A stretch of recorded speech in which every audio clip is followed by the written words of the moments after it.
에스겔 43장 12절 말씀 보겠습니다.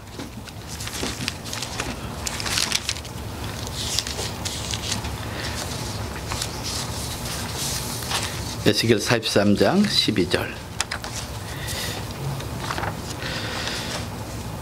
제가 봉독하겠습니다. 전의 법은 이러하니라. 산꼭대기 지점 주인은 지극히 거룩하리라. 전의 법은 이러하니라. 이런 하나님의 말씀이니라. 아멘. 네 번째, 생수의 강이 흐르는 성전의 특징에 대해서 살펴보고자 하는데, 제가 여러분들에게 계속 반복적으로 강조하는 내용이 뭐냐면은, 과연 내 배에서 생수의 강이 흐르는 성전이 되기 위해서는 우리가 어떻게 해야 되는가 라는 것을 여러 번에 걸쳐서 여러분들에게 말씀을 증거하고 있습니다. 예수님은 분명히 우리에게 말씀하기를, 요한복음 7장 38절 말씀 보면은, 나를 믿는 자는 성경의 이름과 같이 그 배에서 생수의 강이 흘러나리라. 창조주 하나님이시고 인류의 구원자 되시는 예수님이 직접 그 당시 유대 백성들에게 말씀하셨고, 오늘 우리에게도 동일하게 말씀하고 있는 것입니다. 물론 이 말씀은 진짜 우리 배에서 물이, 생수가 흘러 넘친다는 의미가 아니라 성령의 충만함이 넘쳐 흐를 것을 우리에게 말씀하고 있는 것이죠. 우리가 하나님의 성령의 충만함을 잊게 되면은 그 성령이 나를 통해서 많은 사람들에게 흘러 그 강을 맛보는 자들마다, 그 성령의 능력을 경험하는 자들마다 살아나는 역사가 있을 것을 우리에게 말씀하고 있는 그런 내용인 것입니다.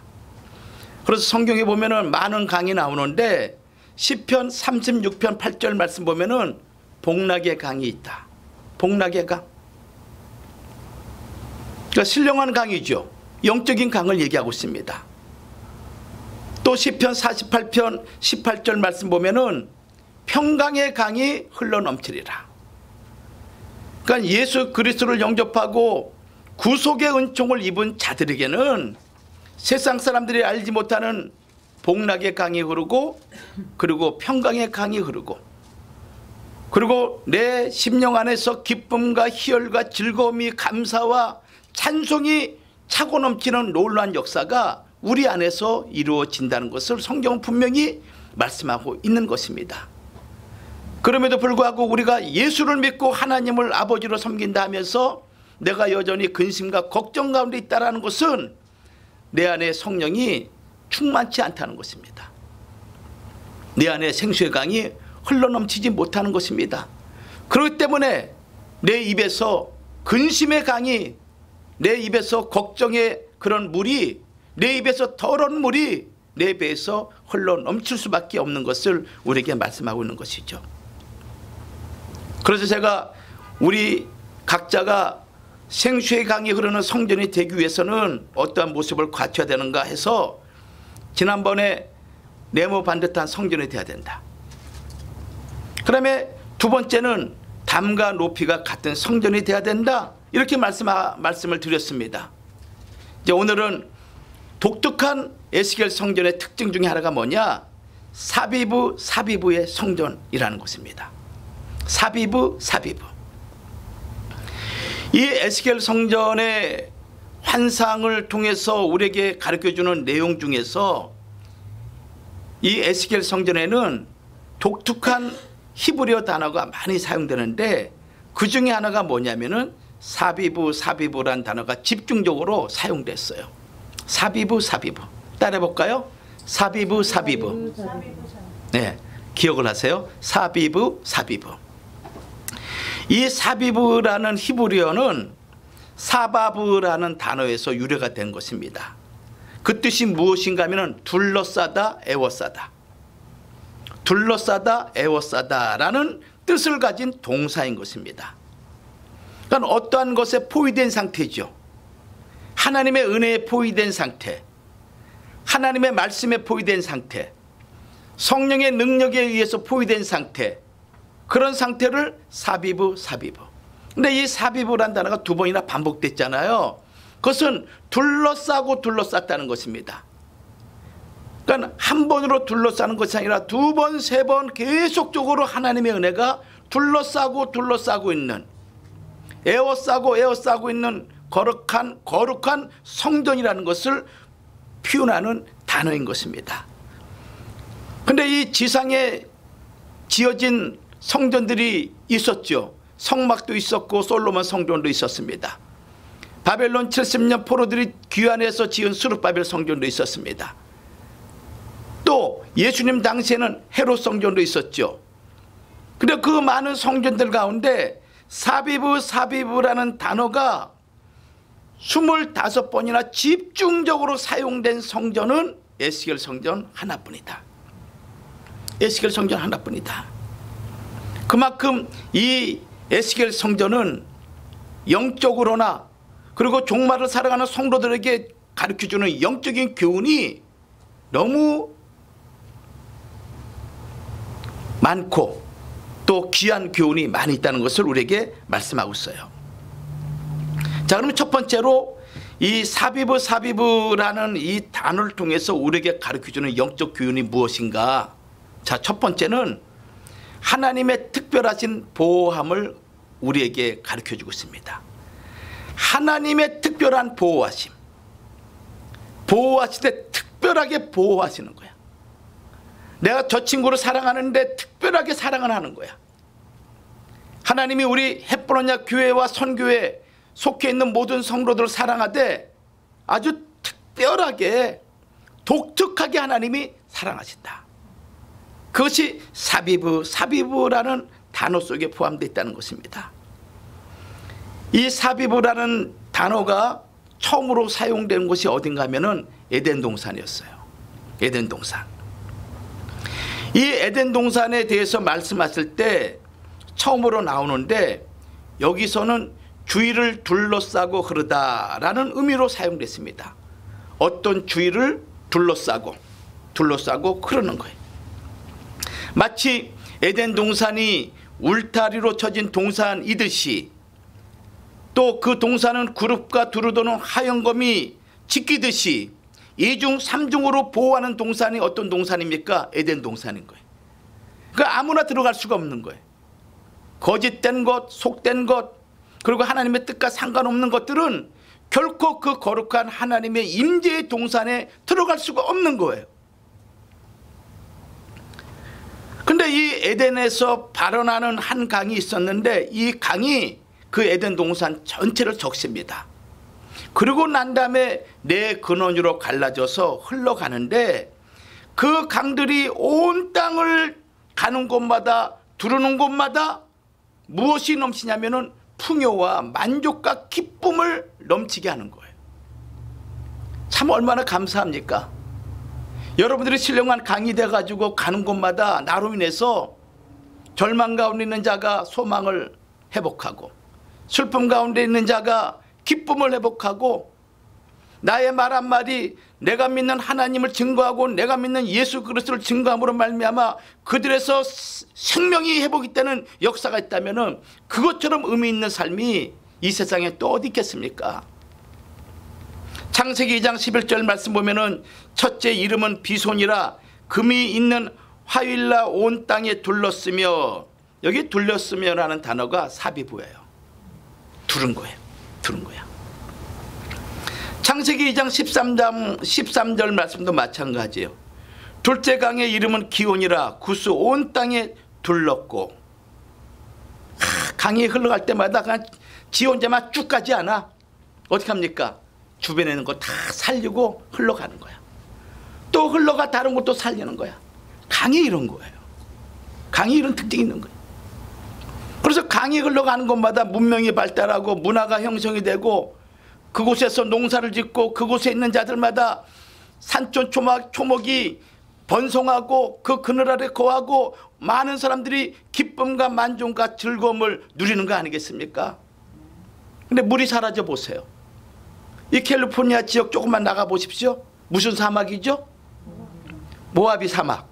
그 유명한 그 인디언들, 그렇죠? 그 용맹한 인디언들이 거하는 모하비 사막. 거기 가면은 가시 투성인 선인장뿐입니다. 물이 마르니까 그 잎사귀가 가시로 바뀐 거야. 근데 이 나무가 점점점 물이 있는 곳으로 오게 되면 가시가 널쩍한 잎사귀로 바뀌는 거예요.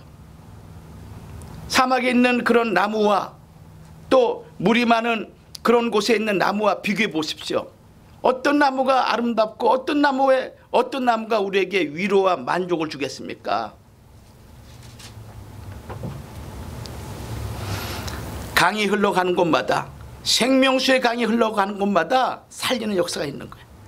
그래서 이사야 51장 3절 말씀 보면은 하나님의 강이 충만한 그 동산의 본질을 네 가지로 표현하고 있는데 뭐라고 표현하고 있느냐? 이사야 51장 3절 대저나 여호와가 시온을 위로하되 그 모든 황폐한 곳을 위로하여 그 광야로 에덴 같고 그 사막으로 여호와 동산 같게 하였나니 그 가운데 기뻐함과 즐거움과 감사함과 창하하는 소리가 있으리라.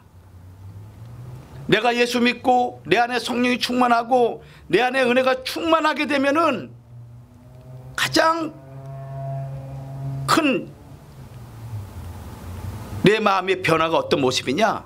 감사가 넘쳐. 두 번째는 기쁨, 세 번째는 즐거움, 그리고 찬송이 울려 퍼지는 거예요. 근데 예수님 믿고 교회 다니면서도 내 마음에서 그냥 불평과 불만이 터져나와. 내 마음이 에덴 동산이 되지 못한 거예요. 내 마음이 하나님의 거룩한 성령의 충만함을 내가 입지 못한 상태야. 여러분 어떠세요? 날마다 즐거워요? 근심 있죠. 걱정 있죠. 그렇죠? 그렇지만은 하나님의 은혜의 말씀을 또 받을 때 그 걱정과 근심이 사라지고 기쁨과 즐거움을 회복해야 돼. 그래서 매주마다 나를 봐야 돼. 나를 통해서 예수님을 발견해야 돼. 할렐루야. 아셨죠?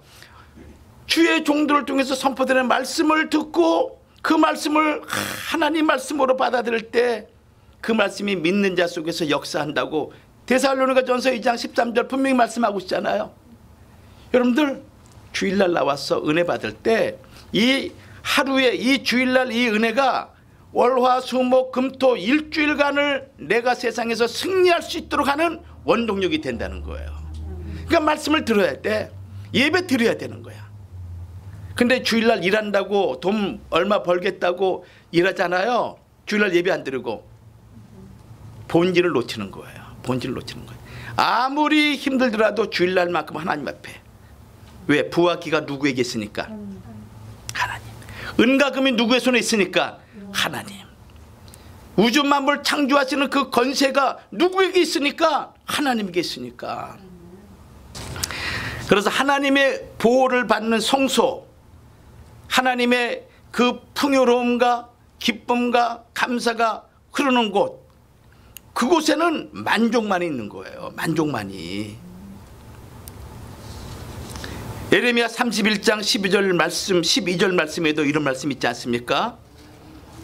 그들이 와서 시온의 높은 곳에서 찬송하며 여호와의 은사 곧 곡식과 새 포도주와 기름과 어린 양의 때와 소의 때에 모인 것이라. 그 심령은 물된 동산 같다. 그 심령이 얼마나 기쁜지 물된 동산 같은 거야. 그 심령은 물된 동산 같다. 내 마음이 건조해 보세요. 내 마음이 메말라 보세요. 그냥 먼지만 펄펄펄 풀리고 그냥 가시 같은 그런 심령이 돼 보세요. 나도 힘들고 남도 힘드는 거야. 근데 내가 은혜를 받게 되면은 나도 기쁘고 내 주변의 사람들 다 기쁜 거야. 그래서 내 주변에 자식들이 또는 아내가 남편이 나를 콕콕 찌른다 생각하지 말고 그 전에 내가 하나님의 은혜로 충만하게 적셔보세요. 그럼 얼굴에서 말에서 행동에서 영향을 끼치는 거야. 그 사람에게 기쁨과 즐거움을 전해줘. 그 사람이 바뀌는 거야.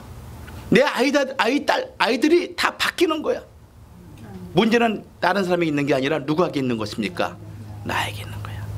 내가 은혜가 넘쳐봐. 모든 것이 잘 될 수밖에 없는 거예요. 그래서 에레미야 31장 14절에 내 은혜로 내 백성을 만족해 하리라, 하나님의 말씀인 거예요. 하나님의 은혜로 내 백성을 내가 만족해 하리라, 이렇게 말씀하고 있는 것입니다. 그래서 이 사비브란 단어는 에덴 동산에서 처음으로 시작됐다. 또 두 번째는 출애굽한 이스라엘 백성을 보호할 때 하나님이 쓰신 단어가 뭐냐? 사비브예요. 사비브. 자, 이스라엘 백성이 애굽에서 출애굽해가지고 가나안 땅을 가는 그 과정에서 그 광야가 얼마나 고통의 땅이었습니까? 황량하고 삭막한 땅이죠. 낮에는 그 열기가 얼마나 뜨거운지 구름 한 점 찾아볼 수가 없습니다. 또 불뱀과 전갈이 득슬거린다고 신명기 8장 15절은 분명히 말씀하고 있어요. 불뱀 한 번 물리면 즉사야. 신명기 8장 15절에 불뱀과 전갈이 득슬거린다. 그 어느 곳에서도 평안과 만족과 기쁨을 누릴 수 없는 고통의 땅인 것입니다. 제가 이스라엘 성지순례를 한번 갔다 왔는데 그 에집트에서 이스라엘 백성이 출애굽한 그 여정을 쭉 이렇게 쫓아 걸어가는데 그 시나이 반도를 들어가는데 야, 정말 구름 한 점 없는 거예요. 그 온도가 30도 40도 막 그 뜨거운 여름인데 거기에 200만 내지 250만 명이 어린아이부터 이제 막 노인들까지 걸어간다 생각해 보십시오. 1시간도 못 가서 열사병 때문에 다 쓰러질 거예요. 근데 하나님이 어떻게 보호하셨습니까? 구름기둥으로. 그 추운 밤에는 불기둥으로 하나님께서 그걸 다 보호해 주신 거야. 둘러싸고 둘러싸신 거야. 이 사실을 신명기 32장 10절에는 뭐라고 말씀하셨냐면은 여호와께서 그를 황무지에서 짐승에 부르짖는 광야에서 만나시고 호위하시며 보호하시며 자기 눈동자같이 지키셨도다, 이렇게 말씀하고 있는 거예요. 짐승이 부르짖습니다. 황무지와 같은 땅이야. 추위와 더위가 반복이 됩니다. 수많은 독충들이 우글우글거립니다. 잘못 가다가는 깊은 웅덩이에 빠져가지고 헤어나지 못하는 그런 죽음의 웅덩이도 있습니다. 근데 하나님이 어떻게 하셨냐면은 이스라엘 백성을 어떻게 했습니까? 광야에서 직접 만나시고, 그리고 직접 하나님이 호위하시는 거야. 물러가, 물러가. 앞에서도 딱 물러가, 뒤에서도 물러가. 구름기둥과 불기둥으로 하나님이 호위하시는 거야. 여기 호위하신다라는 이 단어가 뭐냐? 사비브. 사비브. 여러분들 천국 갈 때까지 하나님의 호위하심이 여러분과 가정과 사업장에 영원토록 임하기를 주의 이름으로 축원합니다. 사비브의 은혜를 받아야 되는 거예요. 아멘 할 때는 그냥 아는, 다른 소리 필요 없어. 그냥 아멘 소리 해야 돼. 제가 지난 시간에 얘기했잖아. 얌전하게 아멘. 이쁘다고 안 해. 교회 안에서는 그냥 아멘 소리야. 할렐루야. 아멘.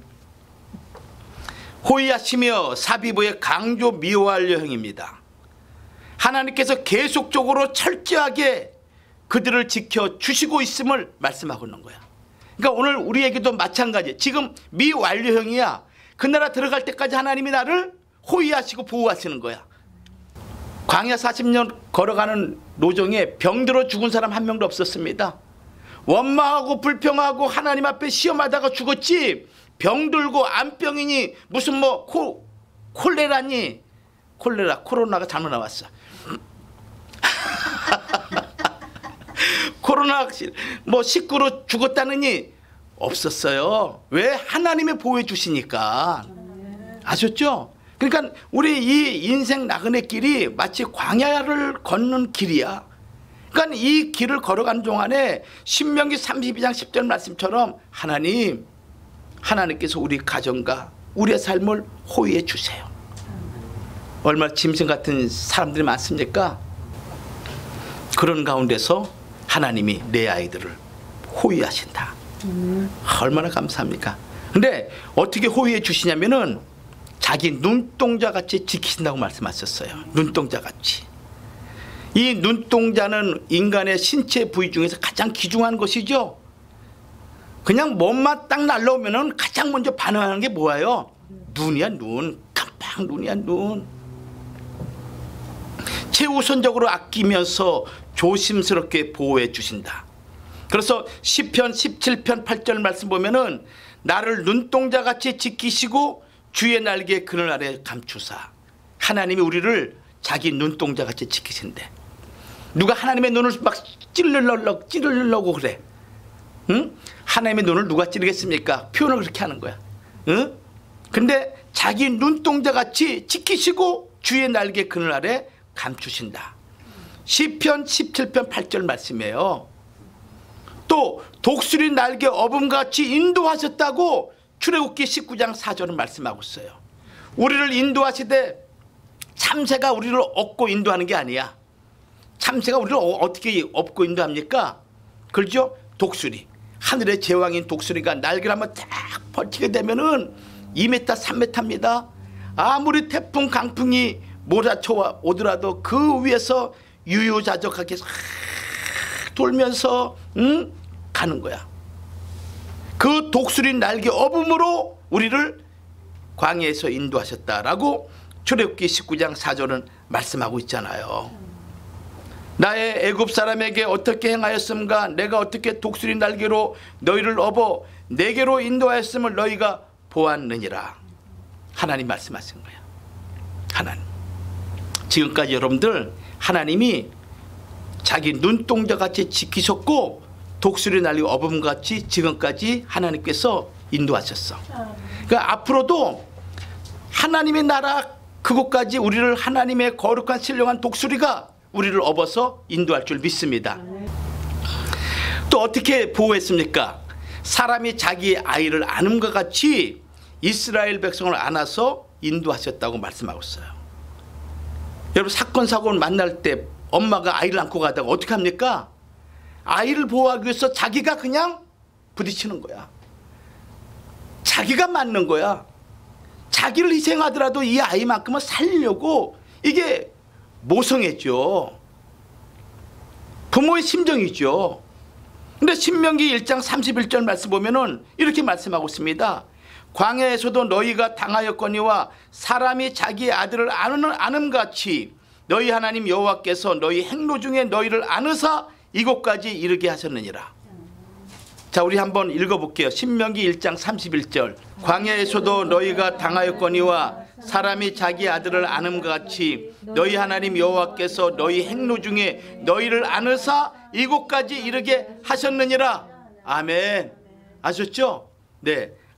하나님이 자기 아들을 안음과 같이 너희를 여호와 하나님이 행로 중에 안으사 이곳까지 인도하셨다는 거예요. 얼마나 감사합니까? 우리가 비록 어려움이 있고 시련이 있고 고난 있을 수 있습니다. 근심 없는 사람이 어디 있겠습니까? 염려 없는 사람이 어디 있겠습니까? 근데 나중에 알고 봤더니 하나님이 여기까지 인도하셨어. 여러분 그런 고백 합니까 안 합니까? 저는 날마다 그 고백이야. 그 순간에 너무나 고통스럽고 너무나 힘들었어. 근데 되돌아보면은 하나님의 섭리였구나. 하나님이 인도하셨구나. 이걸 내가 느껴요. 그럴 때마다 감사가, 찬송가, 기쁨. 그 경험이 있으니까 이후로도 나의 생애가 하나님께서 인도해 줄 걸 너무너무 확신하는 거야. 이게 체험의 신앙인 거예요. 그래 안 그래요? 김 집사님 그렇죠? 네, 우리 모두가 그래요. 우리 모두 그래요. 그래서 출애굽한 이스라엘 백성을 하나님께서 인도하시고 보호하실 때 사용한 단어가 뭐냐? 사비부다. 그 다음에 세 번째는 가나안 점령 과정에도 하나님의 역사는 사비부의 역사였다. 자, 이스라엘 백성이 가나안 땅을 점령하기 위해서 들어갈 때 가장 먼저 만난 성이 어떤 성입니까? 여리고 성이죠. 여리고 성이에요. 이 여리고 성을 무너뜨리는 역사도 어떤 역사냐? 하나님의 사비부의 역사다. 자, 이 여리고 성은 가나안 땅에 있어서 가장 전략적인 요충지였습니다. 그리고 군사 작전하기에는 거의 공격이 불가능한 천연 요새가 이 여리고성이었어요. 아주 대단한 성이었죠. 그래서 왜군이 쉽게 침입할 수가 없습니다. 점령할 수 없는 난공불락의 성이었어요. 근데 이 성이 이스라엘 백성이 가나안 땅에 들어왔다는 얘기를 듣고 여리고성을 굳게 닫고 아예 출입을 금한 거죠. 근데 이 여리고 백성들이 한 가지 모르는 게 있었어요.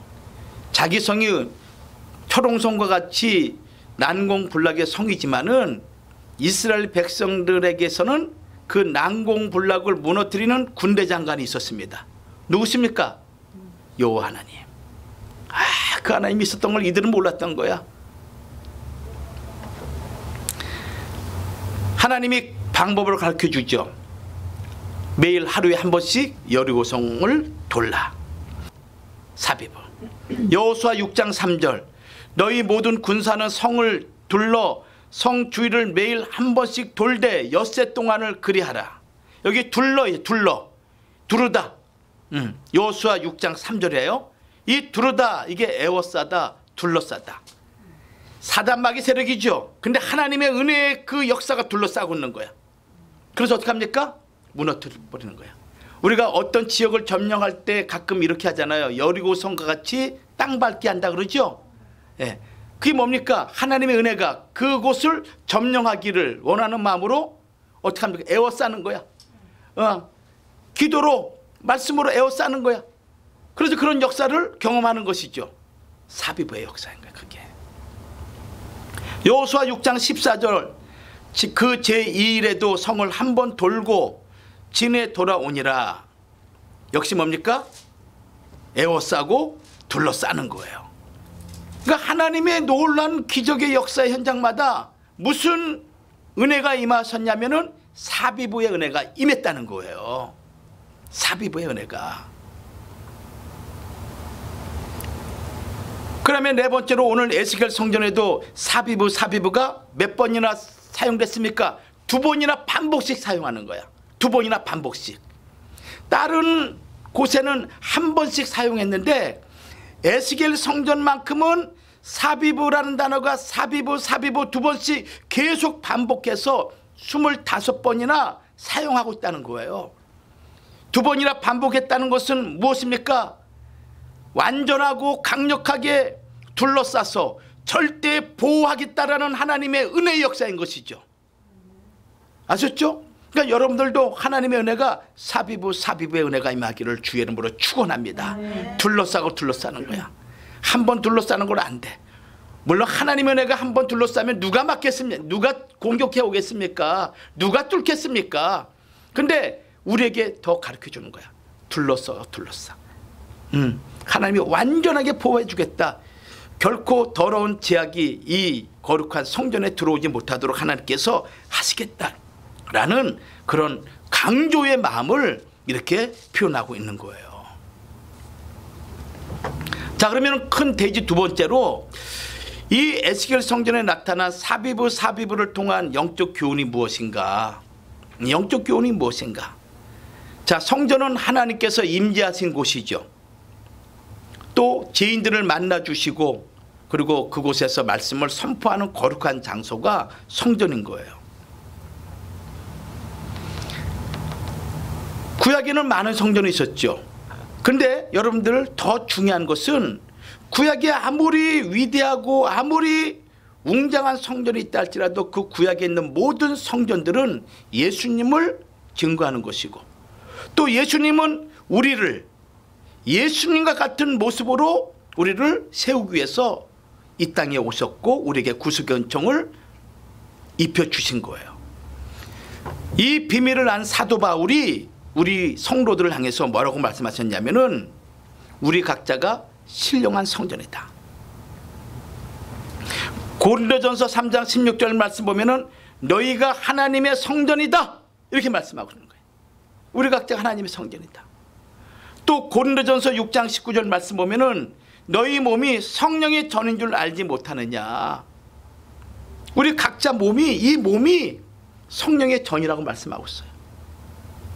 그런데 성령의 전인 이 몸에다가 얼굴에다가 그냥 도깨비 같은 문신을 하고 몸에다가 막 별의별 문신을 하고 여러분 집에다가 막 해골바가지 그려놓고 막 귀신 그려놓고 막 입에서 피 줄줄줄 흐르는 그거 막 그려놓고 잠을 자보세요. 잠이 와요? 눈 딱 뜨는데 갑자기 그것이 딱 보이는데 이 잠이 옵니까? 힘들죠. 우리 안에 우상이 많아 봐요. 거짓이 많아 봐요. 하나님이 그곳에 임재할 수가 없는 거예요. 고린도후서 6장 16절에는 우리가 살아계신 하나님의 성전이다. 우리 각자가 살아계신 하나님의 성전이야. 이렇게 말씀하고 있는 것이죠. 그렇기 때문에 구약의 에스겔 성전에 나타난 사비브의 그 은총은 오늘 이 시대를 살아가는 우리가 입어야 될 은총이라는 거예요. 아셨죠?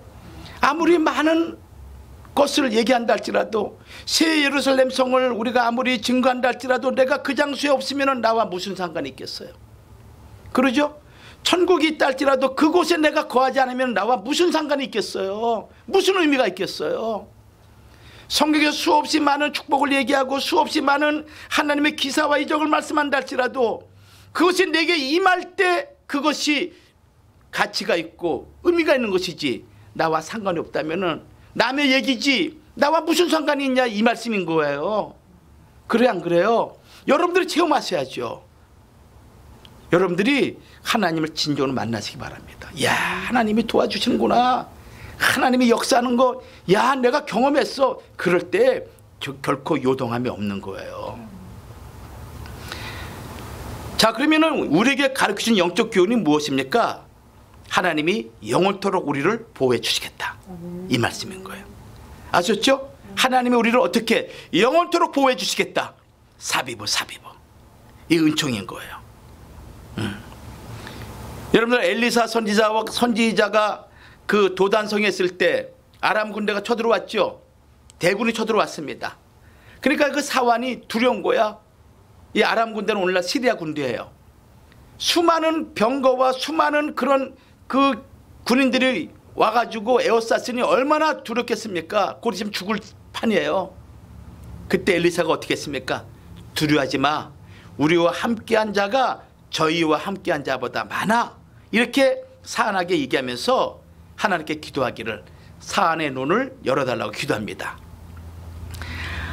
기도할 때 하나님이 그 사안의 눈을 열어주는데 봤더니 도단성 주변에 하늘 천군 천사들이 불말과 불병거로 가득 포위하고 있는 거야. 그걸 본 거야. 그래 얼마나 힘이 용기가 생기겠습니까? 여기에 가득하여 뭡니까? 채우다 충만하다 이런 뜻이죠. 그러니까 둘렀더라라는 히브리어 사비브 그런 의미를 우리에게 가르쳐주고 있는 거예요. 물샐 틈 없이 사방에서 포위하고 있는 거야. 여러분들 이렇게 하나님이 구약 때 역사하셨어. 그러니까 오늘도 우리에게 그 역사가 있음을 믿으시기 바랍니다. 우리가 영안이 열려야 돼. 응? 기도할 때 영안이 열려. 말씀 들을 때 영안이 열리는 거야. 또 우리에게 무엇을 가르칩니까? 환난과 고난 가운데서도 끝까지 책임져 주시겠다 이 말씀이에요. 아셨죠? 환난과 고난이 있더라도 끝까지 책임져 주시겠다 이 말씀인 것입니다. 이 말씀이야. 그리고 마지막으로 뭡니까? 다시는 하나님의 영광이 떠나지 않겠다. 여러분 하나님의 영광이 떠날 때는 하나님의 심판을 의미하고 있습니다. 솔로몬 성전에 하나님의 영광이 떠나는 그 순간 그 솔로몬 성전은 심판을 받고 말았죠. 그런데 하나님의 영광이 회복된다. 하나님의 영광이 성전 안에 다시 돌아오셨다라는 것은 회복을 의미하는 거야. 그러니까 사비브 그 은총은 하나님의 은혜가 다시는 떠나지 않겠다. 여러분들 제가 지난 주에 말씀드렸죠. 솔로몬 성전이 이 구약 성경의 구약 역사의 가장 위대하고 가장 놀라운 사건이 솔로몬 성전을 지은 사건이었습니다. 그때 하나님 앞에 예배 드릴 때 하나님의 영광이 얼마나 충만한지 모든 백성들이 그 앞에서 굴복하지 않을래 안 할 수 없는 그런 거룩한 하나님의 영광이 임했죠. 그런데 시간이 점점 흘러가면서 우상을 숭배하고 그 장소에 거짓 사신 우상이 들어오고 헛된 재물을 섬기고 그리고 하나님을 배신하는 그 순간 그 솔로몬 성전은 우상의 성전이 되고 말았습니다. 그래서 에레미야 7장 14절에 뭐라 했습니까? 이 성전을 여호와의 전이라 여호와의 전이라 여호와의 전이라 하는 거짓말을 듣지 말아라. 더 이상 하나님의 성전이 아니라는 거예요. 왜? 하나님의 영광이 떠났기 때문에. 그러므로 사비브 은총을 주신다는 것은 다스리는 하나님이 떠나지 않겠다라는 하나님의 약속인 거예요. 여러분들 그 은혜가 여러분들에게 임하기 바랍니다. 아셨죠? 하나님이 떠나지 않는 거야. 우리 아이들에게도 하나님이 떠나지 않아. 우리 자녀들에게도 하나님의 거룩한 영광이 떠나지 않는 거야. 얼마나 기쁨입니까? 반드시 회복될 줄 믿습니다. 하나님의 영광이 반드시 임할 줄 믿습니다. 결론 맺습니다. 그러면은 이 사비부의 축복이 어떤 자에게 임하는가 할 때 두 가지예요. 두 가지. 하나님을 경외하는 자, 하나님을 경외하는 자. 자, 시편 34편 7절 말씀 우리가 읽겠습니다. 시편 34편 7절.